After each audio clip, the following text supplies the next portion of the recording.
Pourquoi Naval Group s'intéresse-t-il à cette intégration physique et à ces technologies?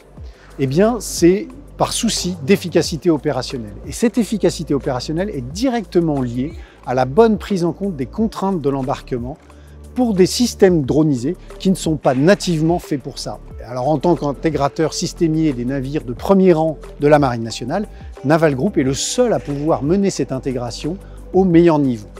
Nous avons choisi 2 projets pour illustrer les contraintes liées à l'embarquement et à l'intégration physique des drones à bord des bateaux. La première contrainte, c'est les mouvements relatifs entre le bateau porteur et son drone, illustré par cette plateforme stabilisée.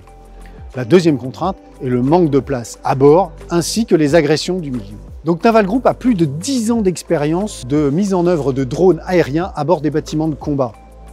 Ça a commencé avec le drone Schiebel, ça continue de nos jours avec le système SDAM développé avec Airbus, mais ça concerne aussi tout un tas de petits drones. C'est dire si Naval Group maîtrise et a compris l'importance de l'enjeu des mouvements relatifs. C'est pour ça que Naval Group a développé cette plateforme qui peut accueillir jusqu'à un mini-drone, c'est-à-dire déjà une bonne taille, et qui compense les mouvements du bateau jusqu'à 15 degrés de roulis et de tangage, ce qui est énorme et apporte un gain de sécurité et un gain opérationnel déjà très significatif. Alors, un drone, c'est très bien, mais un essaim de drone apporte une dimension opérationnelle supplémentaire.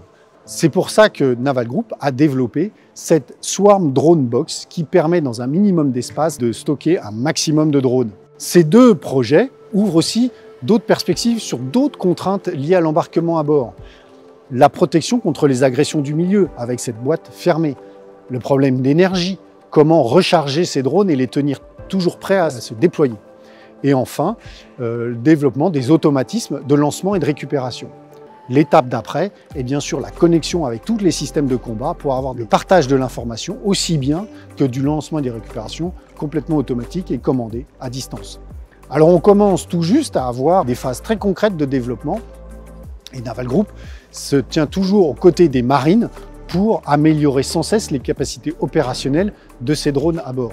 Alors pour ça, Naval Group développe avec beaucoup d'enthousiasme, mais aussi toute l'expérience qu'elle a dans les méthodes de développement, et en plus avec une grande agilité aux côtés des forces. Naval Group, en tant que systémier intégrateur, a l'expertise pour pouvoir développer même jusqu'aux critères d'intégration à bord des bateaux, tous des drones qui sont pour beaucoup très valables en eux-mêmes, mais qui doivent être intégrés à bord des bateaux très proprement pour pouvoir donner aux marines leur plein apport opérationnel.